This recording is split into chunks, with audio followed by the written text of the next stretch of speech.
tout ce que l'Algérie a produit dans la musique s'est retrouvé notamment dans l'âge d'or de la scène raï lyonnaise dans les années 1980-1990.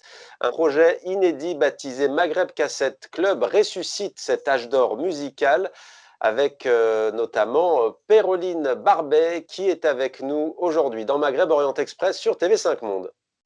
Succès 96 vous présente Rachid Staifi. Les arrangements musicaux sont de Cheb Hakim. au violon, Azouz Staifi. à la basse, Jean-Jacques. Bonjour Péroline Barbet. Bonjour. Merci beaucoup d'être avec nous dans Maghreb Orient Express sur TV5 Monde. C'est donc un projet que vous avez initié avec également à vos côtés Simon Debardieu.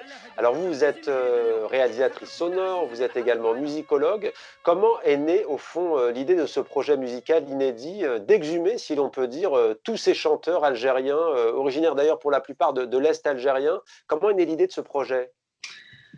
C'est un travail au long cours en fait, c'est le fruit d'une longue recherche en fait qui a pris plusieurs années, qui a commencé à l'époque où je travaillais dans une association qui s'appelle le Centre des musiques traditionnelles Rhône-Alpes.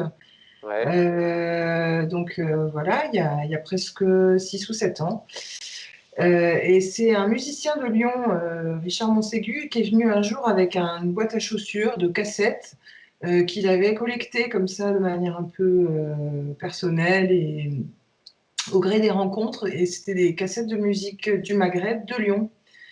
Et j'ai numérisé ces cassettes, et puis en les écoutant, je suis tombée amoureuse de ce son et de ce support aussi, de ce que racontaient, de ce que véhiculaient ces cassettes. Et surtout, j'ai découvert qu'il y avait tout un réseau de production et de diffusion locale dans ma ville. Donc voilà, c'est facile de travailler sur ces musiques d'ailleurs en étant ici, quoi.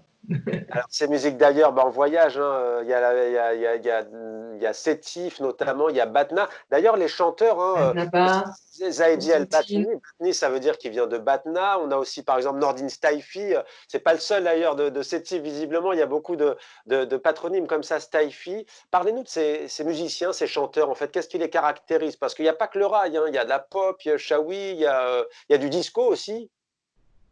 Oui, c'est hybride. C'est des musiques hybrides en fait qui sont à la croisée entre les anciennes musiques traditionnelles locales et musiques de terroir.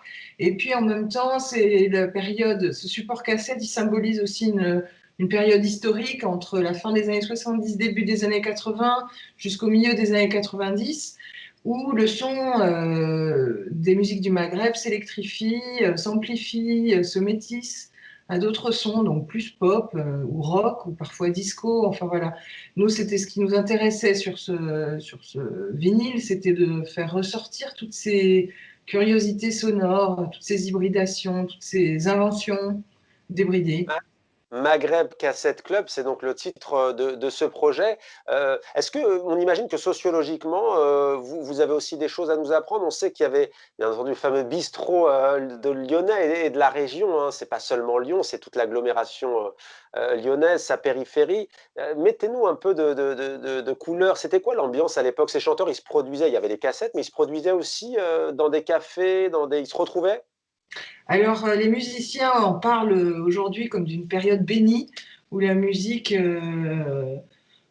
était très présente dans leur vie et puis dans la vie des familles en fait immigrées de Lyon et où il y avait plein d'endroits où cette musique pouvait se donner à entendre. Donc, il y avait des cafés musicaux, il y avait beaucoup de musique dans les fêtes aussi, les fêtes familiales, donc les mariages en particulier, les fêtes de circoncision, les fêtes, enfin voilà, tout ce qui peut rythmer la vie d'une famille en France. Voilà, les chanteurs sont très demandés, ils sont adorés, adulés, les cassettes s'arrachent, les musiciens gagnent bien leur vie aussi, il y a beaucoup d'argent. L'argent coule à flot, ça c'est quelque chose qui... l'argent liquide hein, en plus, puisque dans les bars, les chanteurs étaient payés au billet, comme ça. On a retrouvé les cassettes en premier lieu. Ensuite, à partir des cassettes, on a contacté les chanteurs, on a recontacté les chanteurs, on a beaucoup parlé avec les producteurs aussi pour comprendre comment est-ce que ces musiques étaient éditées, enregistrées, etc.